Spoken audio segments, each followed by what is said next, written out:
마태복음 5장 13절에서 16절 말씀입니다.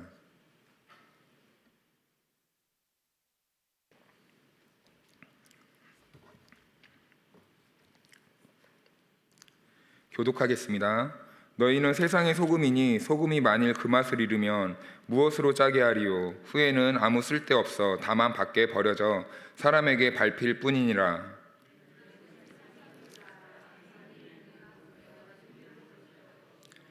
사람이 등불을 켜서 말 아래에 두지 아니하고 등경 위에 두나니 이러므로 집안 모든 사람에게 비치느니라.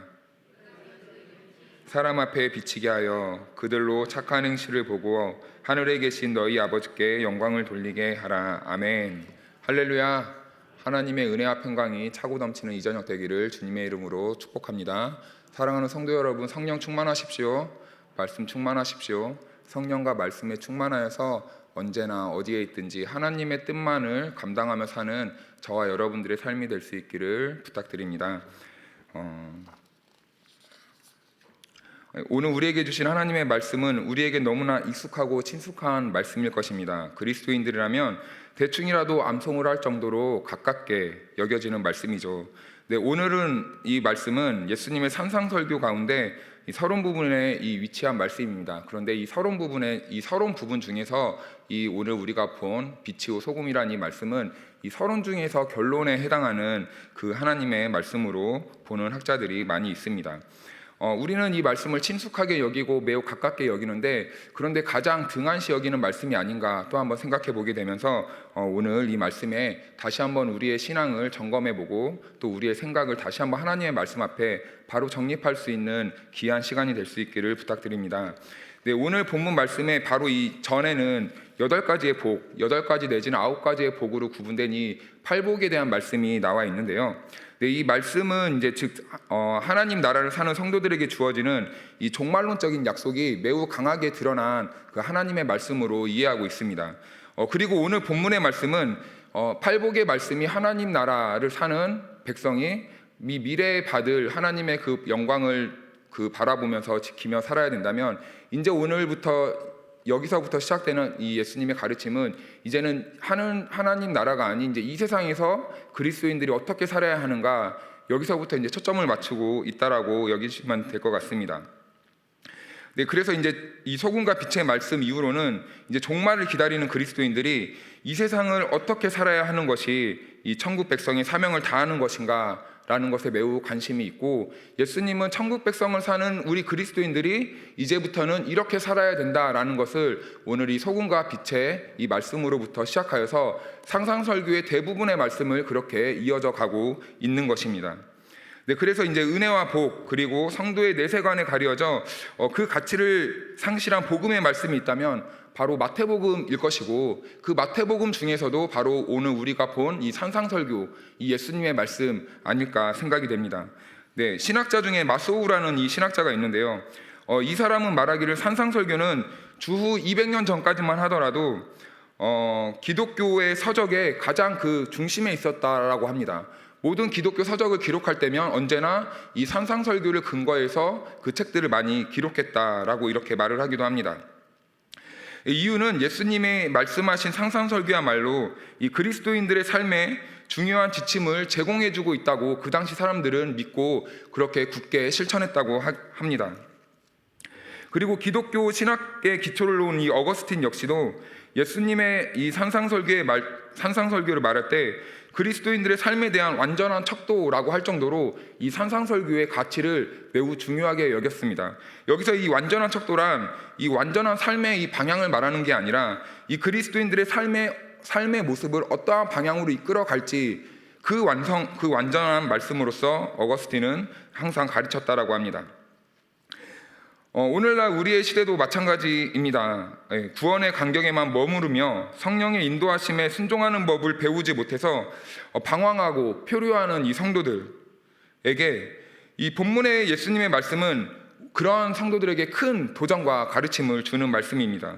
말씀을 통하여 성령의 음성이 오늘 이 저녁 모인 우리의 영혼을 흔들어 깨워주시기를 다시 한번 기도하며 그렇게 되기를 간절히 축복합니다. 네, 먼저 첫 번째 예수님께서는 너희가 말씀에 순종해야 하는 제자들이라고 말씀해주고 있습니다. 네, 너희. 예수님께서는 말씀하실 때 이 너희라는 이 2인칭 복수를 사용하고 있다는 것에 우리는 눈여겨봐야 됩니다. 너희가 세상의 소금이고 너희가 세상의 빛이며 너희 빛이 사람 앞에 비치게 해야 한다 말하면서 너희가 바로 그러한 존재들이다 라고 예수님께서는 제자들에게 말씀해주고 있는 것을 보게 됩니다. 여기에서 너희는 누구를 가르치고 있는 것입니까? 여기에서 너희는 다른 사람이 아닌 바로 예수님을 따르는 그 제자들, 그리고 마태 공동체를 일컬어 말하고 있는 것입니다. 바로 예수님을 따르는 제자들을 가리키는 것이고, 그렇다면 이 말씀을 받는 제자들은 지금 어떤 상황에 있냐면, 이 당시에 마태 공동체는 외부로부터의 많은 고난을 당하고 있었고, 내부적으로는 또 거짓 가르침 때문에 많은 큰 혼란을 당하고 있었습니다. 세상으로부터 신앙과 거짓된 가르침, 삶에 대한 박해를 받고 있던 상황이 바로 마태복음 받는 그 공동체가 속한 상황이었던 것이죠. 예수님께서는 박해 속 제자들을 향하여 너희가 세상의 소금이다, 너희가 세상의 빛이다 라고 지금 말씀해주고 있는 것입니다. 이 말을 원어적인 느낌으로 이해한다면 너희에서 이제는 너희만이 세상의 빛이다, 너희만이 세상의 소금이다 라고 이렇게 다시 한번 이해할 수 있는 것입니다. 예수님의 이러한 말씀은 이 당시 예수님을 따르던 사람들에게는 굉장히 충격적인 말씀으로 다가왔을 것입니다. 왜냐하면 그들은 예수님을 따르던 그 당시의 사람들은 외모적으로 보았을 때 어디 하나 내세울 곳 없는 그러한 참 초라한 모습 아니었겠습니까? 예수님을 따르던 사람들은 어떤 사람이 대부분이었습니까? 네, 어부들이 대부분이었고 가난하고 헐벗고 못 있는 사람들이 대부분이었는데 예수님께서는 그런 너희가 세상의 소금이고 세상의 빛이다 라고 지금 말씀해주고 있는 것입니다. 서기관과 바리새인들도 아닌 세상으로부터 버림받고 쓸모없다고 여겨지는 사람들을 향해서 예수님은 너희가 세상의 빛이고 소금이다 라고 이렇게 강력하게 말씀해주고 있는 것이죠. 너희만이, 다른 사람들도 아닌 너희만이 세상의 빛이고 소금이다 라고 이렇게 말씀해주고 있는 것입니다. 제자들과 따르던 무리들의 입장에서는 초라한 자신들의 모습을 보면서 세상의 빛으로 소금으로 존재할 수 없다라고 이렇게 자기 자신을 비하하며 이 말씀을 받았을 수도 있습니다. 그럼에도 불구하고 예수님께서는 그런 자들을 향하여서 너희만이 내 제자고 너희만이 세상의 빛이고 소금이다 라고 이렇게 말씀해주고 있습니다. 그러나 우리 예수님께서는 그런 제자들을 향해 도전을 주십니다. 너희만이 하나님 나라의 기준에서 반드시 꼭 필요하고 적합한 제자들이다 라고 말씀해 주고 있는 것입니다. 왜냐하면 하나님 나라에서는 잘난 사람이 아닌, 그리고 빛과 같은 소금과 같은 사람들이 필요했기 때문입니다.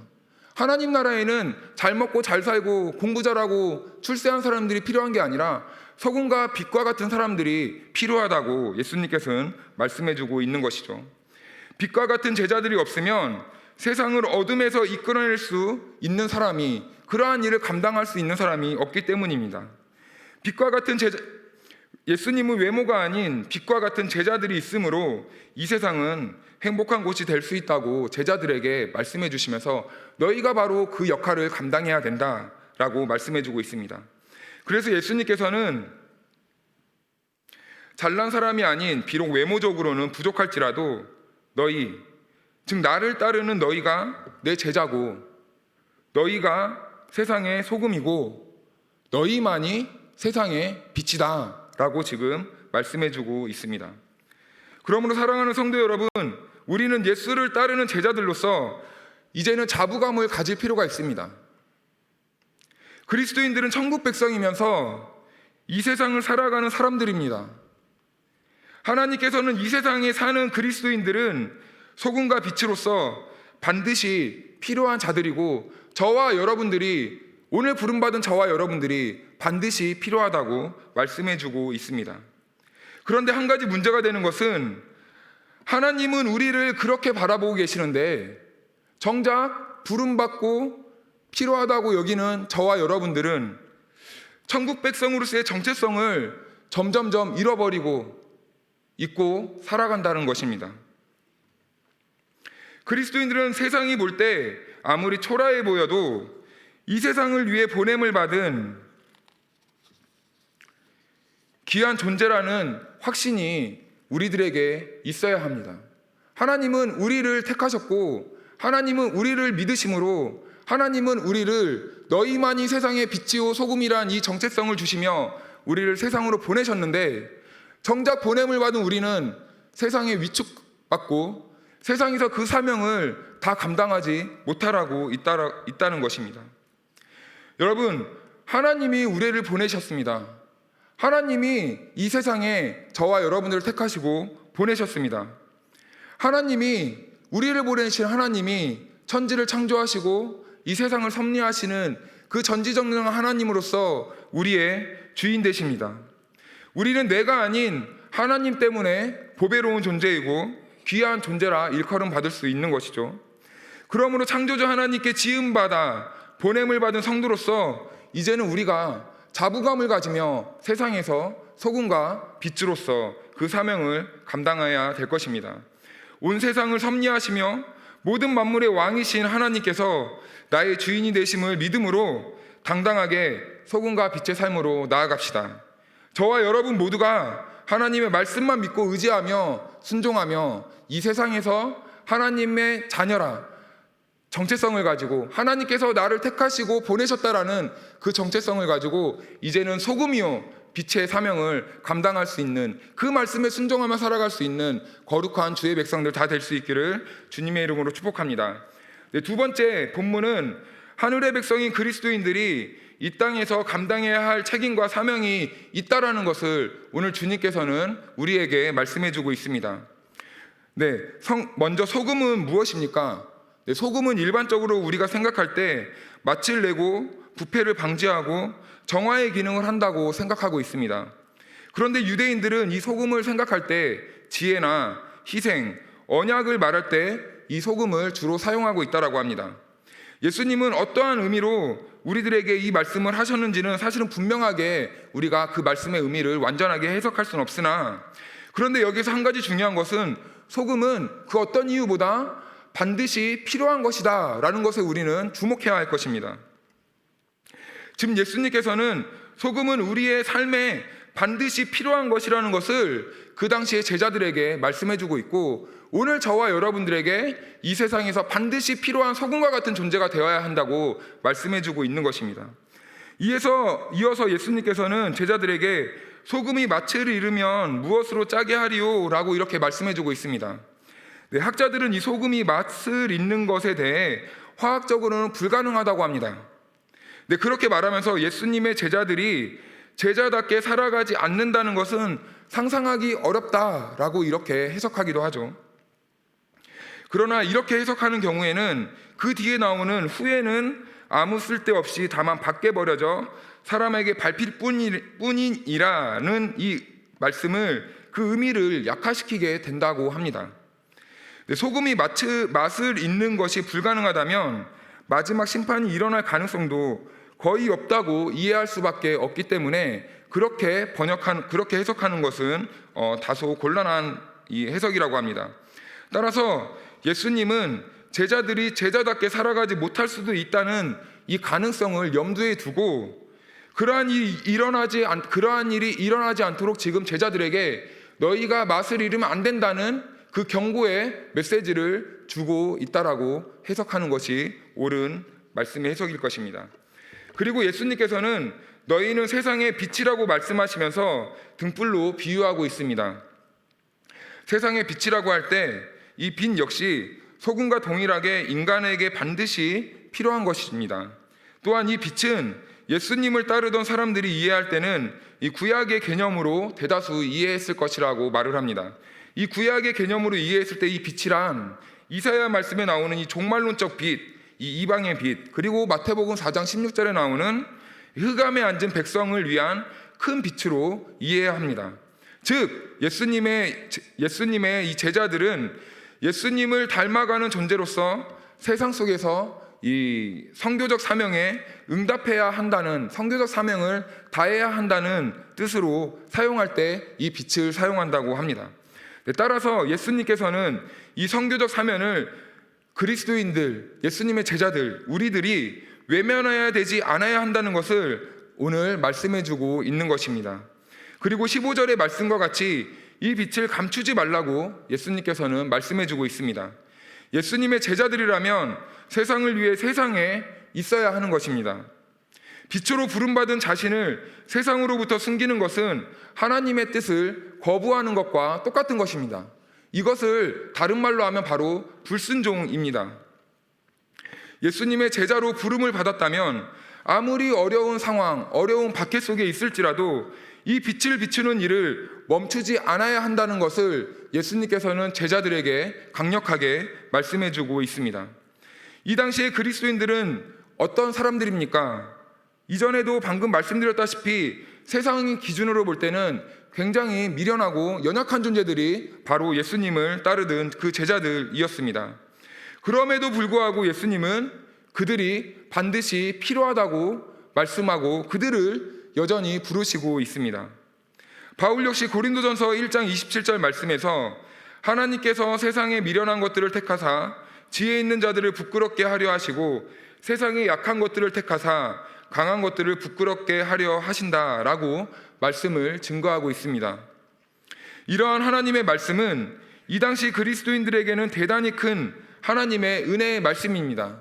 왜냐하면 보잘것없고 쓸모없는 자들이 나를 위해, 하나님 나라를 위해 반드시 필요하다고 하니 얼마나 그들이 마음에 이 예수님의 말씀을 들을 때 얼마나 큰 은혜로 다가왔겠습니까? 그럼에도 불구하고 이 말씀은 그들에게 부과된 사명이 결코 쉽지 않다는 것으로 느껴졌기에 예수님의 이 부르심은 기쁘기도 하지만 한편으론 굉장히 부담이 되는 이 말씀이었을 것입니다. 왜냐하면 세상은 그들에게 단 한 번도 호의적으로 대해준 적이 없었기 때문에 예수님의 이 부르심은 내가 과연 나의 이 초라한 모습으로 세상에서 어떻게 빛의 사명을 감당할 수 있을까, 이런 불신앙적인 태도를 보이지 않았겠습니까? 주 1세기의 그리스도인들은 세상으로부터 많은 박해와 무시와 멸시를 받았습니다. 그래서 그들이 당당하게 복음을 전하며 그리스도의 말씀대로 살기란 매우 힘든 상황에 놓여 있었습니다.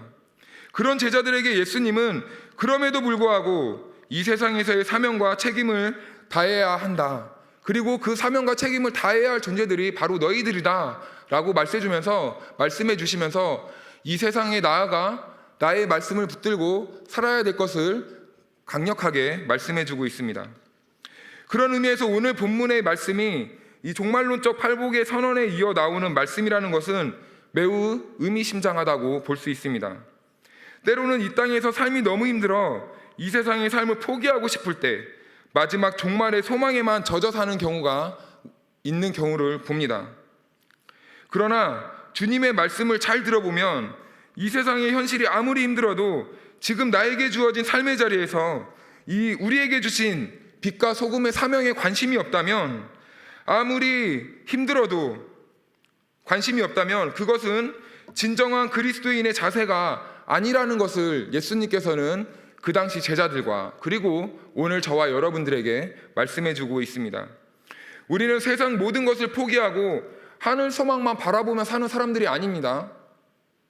하늘을 소망하기에 이 세상에서 아무리 힘들고 나의 삶의 현실은 힘들지만 힘을 내어서 주님 뜻대로 살아갈 수 있기를 힘을 내는 것이 바로 우리들의 삶의 자세, 태도인 것입니다. 하늘의 백성은 이 땅의 현실을 똑바로 직시하며 바라보아야 합니다. 그리고 우리의 착한 행실을 통하여 세상을 변화시키고 하나님의 영광을 드러내기 위해 우리는 우리의 몸을 말씀을 믿고 말씀에 녹여내며 말씀으로 바로 살아내야 하는 것입니다. 오늘날 우리들의 모습은 어떻습니까? 우리는 모이기는 힘쓰자고 말합니다. 하지만 정작 우리가 가장 해야 할 빛을 비추는 일, 등불을 비추는 일은 우리는 외면하고 있습니다. 오히려 이 빛을 비추는 것이 신비로운 일인 마냥 감추어버립니다. 소금은 세상에 가장 필요한 것이라 말하지만 필요한 역할을 감당하지 못하고 있습니다. 하나님께 드려지는 예물은 넘쳐나지만 그 예물의 사용처에는 악취가 풍기는 것이 오늘날 우리 기독교의 현실 아닙니까? 우리는 하나님을 찬양한다 말하지만 세상 사람들은 찬양하는 우리를 보고 손가락질하며 하나님을 비웃고 욕하고 있습니다. 무엇이 문제일까요? 진실하지 못한 우리의 이중적인 신앙과 삶의 모습이 그 원인이 아닐까요? 우리 주님은 말씀하십니다. 우리의 착한 행실을 통하여 세상이 하나님께 영광을 돌리게 하여라 라고 오늘 저와 여러분들에게 말씀해주고 있습니다. 그러기 위해 우리는 소금과 빛의 사명을 다해야 할 것이며 우리의 삶에 책임감을 가지고 우리가 그리스도인으로서 책임감을 가지고 우리의 주어진 삶을 정말 믿음으로 살아야 하는 것입니다. 주님의 말씀 앞에 우리 모두 진실하게 살아갑시다. 주님의 말씀을 듣고 배우고 제자들로서 예수님의 말씀에 순종하기를 즐거워할 수 있는 저와 여러분들의 삶이 될 수 있기를 주님의 이름으로 축복합니다. 세 번째 본문은 그리스도인들이 세상의 소금과 빛의 역할을 감당하기 위해서는 세상에 동화되지 않아야 한다는 것을 오늘 말씀을 통해 암시해주고 있습니다. 본문에서는 하나님의 백성은 세상에 속해 살아가지만 세상 사람들과는 구별되어야 한다는 것을 말씀해주고 있습니다. 이유는 그래야 세상에서 소금과 빛의 역할을 감당할 수 있기 때문입니다. 그러나 예수님의 이러한 마음에도 불구하고 오늘날 우리 그리스도인들은 세상과 너무 쉽게 동화되며 살아가고 있습니다. 우리 교회의 문화만 봐도 너무나 쉽게 알 수 있지 않습니까? 세상 것이 없으면 아이들이나 우리의 마음을 즐거움을 줄 수 없고 가르칠 수 없다는 것이 오늘날 우리 교회 교육의 현실 아니겠습니까? 그만큼 오늘날 우리의 사고방식과 생각, 우리의 가치관, 세계관들이 세상과 동화되어 있지는 않은지 우린 다시 한번 생각해보고 우리의 신앙과 우리의 이 삶의 모습을 다시 한번 점검해 봐야 될 것입니다. 세상이 교회와 그리스도인들을 향해서 어떻게 저럴 수가 있는가? 세상과 다를 게 무엇인가? 라는 비판과 비난은 그리스도인들이 세상에 동화되어 있다는 소리라 할 수 있겠습니다. 그러나 한편으로는 이러한 비난이 아직 우리에게 희망이 남아있다는 것을 역설적으로 말해주고 있으니 그나마 다행이라 여겨집니다. 왜냐하면 세상이 우리를 향해 비난하는 이유는 교회와 그리스도인들에게는 아직 다른 무언가가 남아있다는 이 기대감에 우리를 바라보며 비난하고 비판하고 손가락질하고 있다라고 생각됩니다. 또한 세상이 우리에게 이러한 요구와 비난을 쏟아내는 것은 그만한 이유가 있다라고 또한 생각됩니다. 과거의 선배들의 모습만 보아해도 그러합니다. 과거의 선배들이 살아왔던 삶과 오늘날의 모습을 보았을 때 현저히 다른 모습의 기독교의 모습, 현저히 다른 분위기의 기독교의 모습을 보여주고 있기 때문입니다. 과거 우리의 선배들은 역사와 시대 앞에서 세상과 구별되어서 착한 행실로 살기를 부단히 노력하고 자기의 생명까지도 희생하고 자기의 삶의 모든 것들을 희생하며 그렇게 섬겨왔습니다. 세상에 동화되지 않으려는 몸부림치며 믿음으로 예수 그리스도를 따르는 그 십자가의 길만 따랐던 사람들이 바로 우리 한국교회 기독교의 초석을 놓았던 바로 우리 믿음의 선배들의 모습이었습니다. 비판과 비난, 듣고 싶어하는 사람과 단체는 단 한 사람도 없습니다. 나는 그리고 우리는 잘하고 있다라고 이렇게 생각하고 말하고 생각합니다. 그러나 우리 기독교인들마저 이러한 소리에 귀를 닫는다면 다음 세대 그리고 다음 세대의 그 다음 세대에는 이러한 비판의 소리가 아예 들리지 않지 않겠습니까? 그 이유는 그리스도인에 남아있지 않기 때문일 것입니다. 그러한 시대가 온다면 이제 예수님의 말씀의 경고처럼 소금이 모든 맛을 잃어버리고 빛이 말 아래 감추인 세대가 될 것입니다. 오늘날 우리 시대의 가장 시급한 문제는 거룩한 사명의 회복입니다. 기독교인의 증가와 감소율, 교세 하락, 예산 감소 등 언제부턴가 그리스도교가 한 영혼을 살리고 한 사람을 세우는 일보다 물량주의에 빠져서 물량을 기준으로 교회를 바라보고 교회를 운영하고 있습니다. 교회를 운영하는 것보다, 줄어드는 숫자를 보며 초조해하는 것보다, 여러분, 우리는 그리스도인으로서 우리가 해야 할 일만 하고 살아가면 됩니다. 하나님께 부름을 받은 성도로서 이 땅에서의 책임과 사명을 다하고 세상과 동화되지 않기를 힘쓰며 소금과 빛으로 살아갑시다. 사람 많다고 하나님의 나라가 확장되는 것이 아닙니다. 진실된 그리스도인들이 하나님의 나라를 확장시켜 나가는 것입니다. 우리 다시금 시선을 하나님과 하나님 나라에 두며 우리의 남은 일생을 주를 위해 살아가기를 결단합시다. 세상과 사람이 아닌 하나님을 기쁘시게 하는 삶으로 나아갑시다. 피곤하고 힘들고 어려워도 우리의 삶의 끝에 주님의 넓으신 품과 위로를 믿으며 주를 향하여 우리 묵묵히 믿음으로 나에게 주어진, 교회에 주어진, 민족을 향해 주어진 우리의 십자가를 짊어지고 그렇게 믿음으로 나아가기를 힘쓰시다. 오늘 그렇게 결단하기를 힘쓰는 이곳에 모인 저와 여러분들의 삶 속에 하나님의 은혜와 축복이 언제나 차고 넘치기를 주님의 이름으로 축복합니다. 우리 말씀을 생각하시면서 잠깐 찬양 하나 하겠습니다.